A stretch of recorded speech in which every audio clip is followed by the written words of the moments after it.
Yo, what is going on? Welcome back to another episode of Noob to Pro. This one is kind of going straight off of the last episode where I got Ichigo, Kisuke, and Orihime evolved.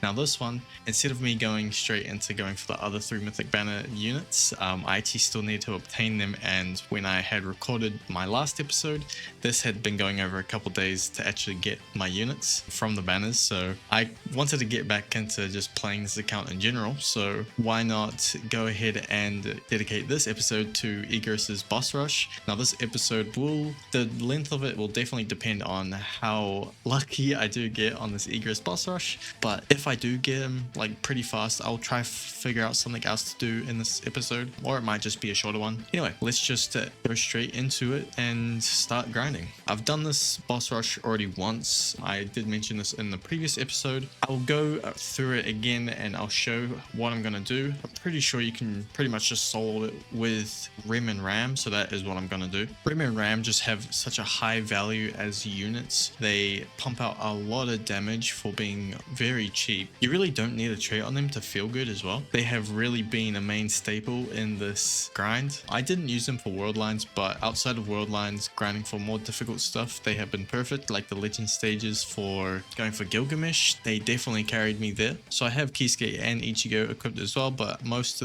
likely I will just run this entire raid with just Rem and Ram. I'll show you how I'm just gonna do it. It shouldn't be too difficult to follow because there is a lot of AFKing waiting for the boss rush to end. But yeah, let me go ahead and complete this now.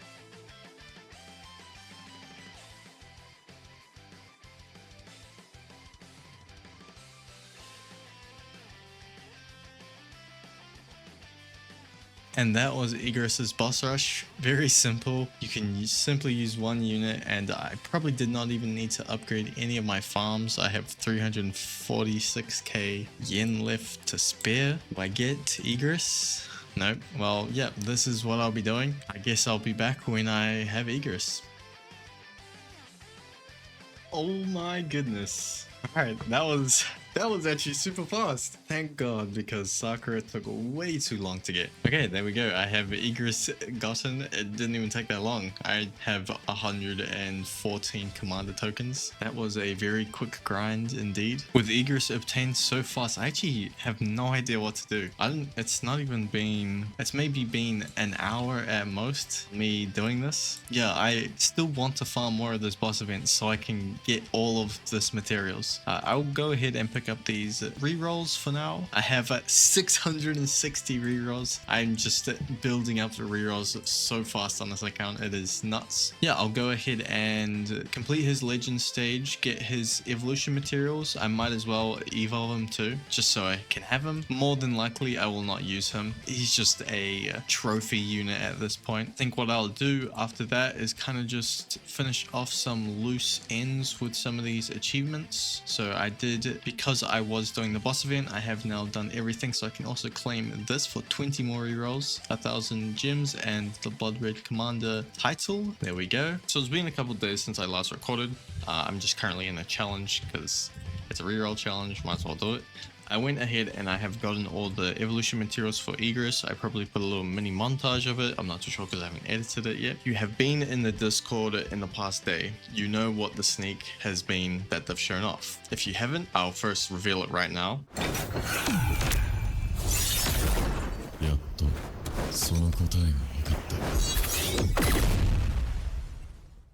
The second sneak that they showed was an image. It is an image of Igris, so that will be up on my screen as well. What I want to talk about is this is going to be a solo leveling update. So I still want to go for the next 3 mythic banner units from Bleach update, but that will take time. It can be hours to days depending on how long it takes them to be appearing in banner. As a technically like a filler episode of this Noob to Pro, this episode will be dedicated to grinding out, evolving, and trying to get really good stats on the solo leveling units in kind of preparation for this new update that's going to be coming out, just because I think it would be fun. Plus it gives me an idea of actually what to do with this account. I can go back and do other things, like I can work on, maybe I can go back and do all of the steel ball run units in one episode, so like I can clump them together like that. Same with Jujutsu Kaisen characters. I still do plan on getting Sukuna and Gojo. They're definitely not off the board. It's just I've wanted to have the Sukuna boss rush to be available before I actually start going and grinding for them, because that will make it 20 times easier getting both Gojo and Sukuna's evolution. That's why I haven't really mentioned Gojo or Sukuna at all, because I've been waiting this entire time for that boss rush to show up. So that should be next week. So I'll probably do a video on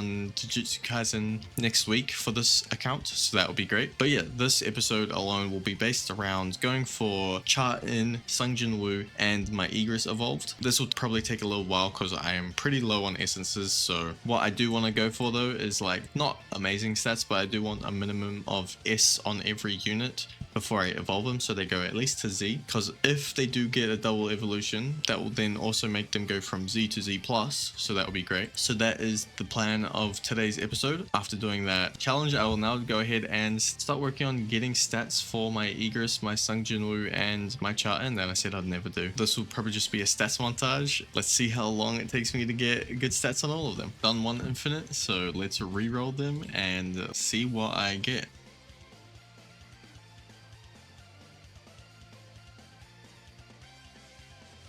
So it was pretty fast to get some decent stats for my units already. It's only taken 2 infinites. I decided to use my other Cha-In so I can gain more rolls at going for damage, SPA, and range.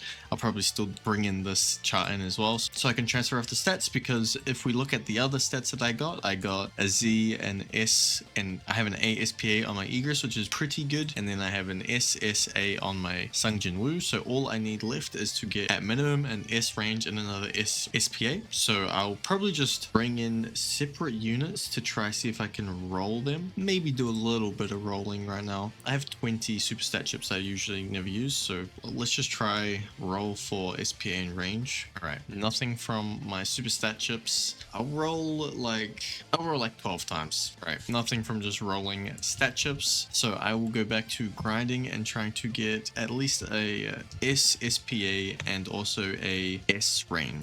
This is the 3rd time stat rolling. Let's see what I can get. Ooh, a Z attack. That is really nice.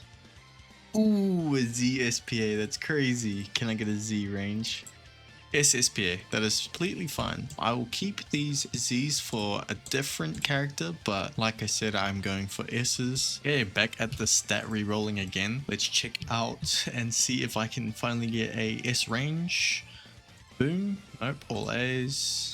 Next one. Ooh, okay. It's an S SPA and a Z range. I'll hold on to that. Surely.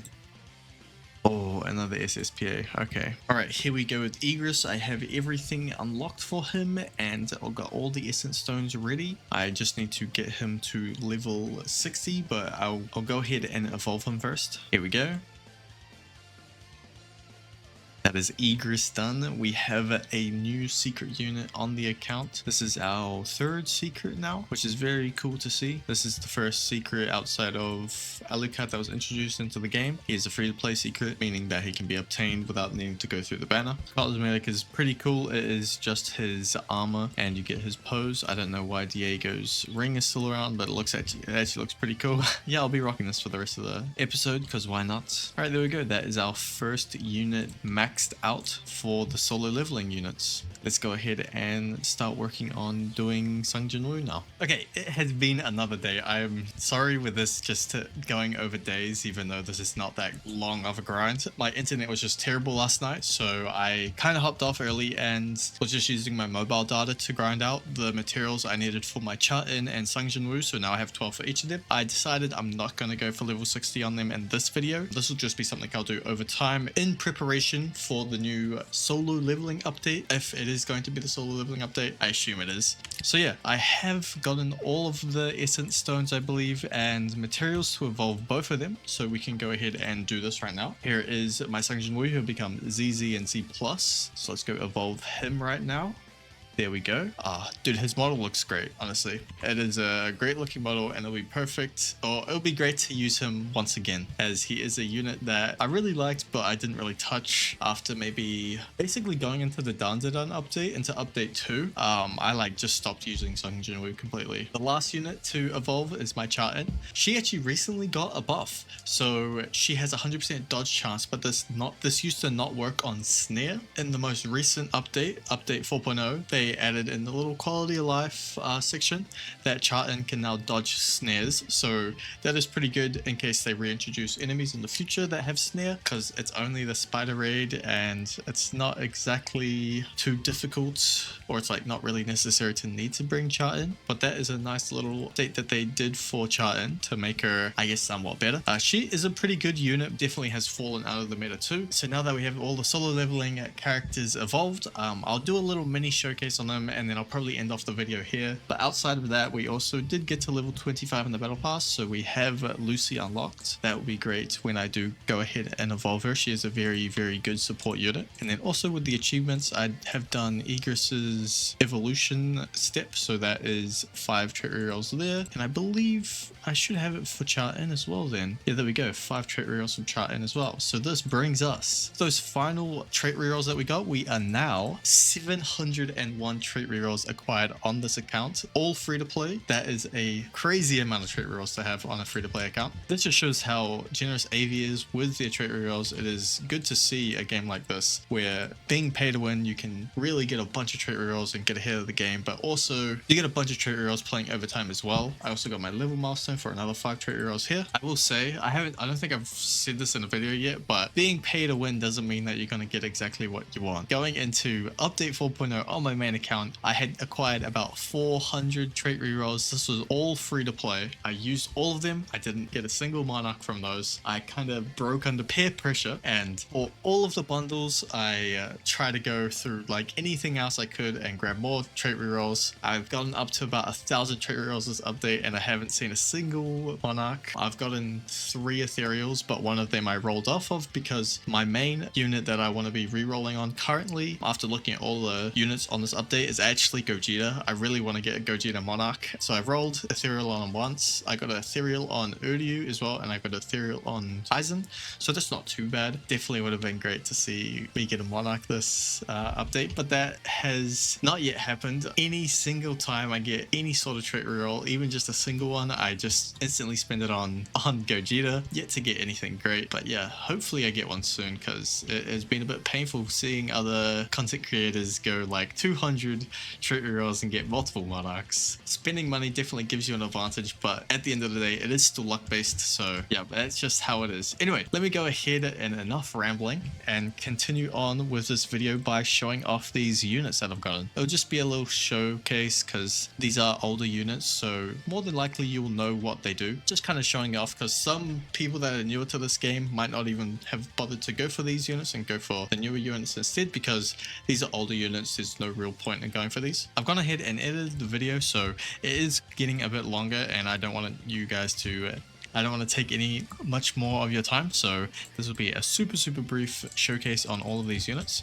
First off, we'll show off Cha-In at max rank, at max upgrade, because that's usually how you would use the unit. So she is a 270-degree cone, I believe, for one hit as well. And her passive, she gains a crit rate and then gains more crit rate when attacking a boss with extra crit damage. She has a 100% dodge chance. When she does dodge an attack, she will deal extra instance of damage after performing the dodge, equal to 65% of her damage. So this, I believe, is added onto her next attack. It's not just specifically added to that unit that attacks her, I believe. I'm not too sure though. Next up we have Jinwoo. He is a smallish AoE who hit. He gains the ability Arise, which allows him to summon units that he has killed and also 5 knights alongside it. He gains damage per takedown up to 40%, gains the Arise ability, and then gains damage each time a shadow defeats an enemy. This damage increase is also reflected onto Igris if you have him placed down. So I'll just use the Arise ability and then we'll go over Igris as well. So max range Igris is a full AoE. I think it's like a 5 or a 6 hit. He gains extra damage when he is dealing damage to a boss. This isn't reflected at all on his stats, so this is just a hidden 25% when hitting a boss. He gains 30% damage and 10% SPA and immune to stun as his second passive.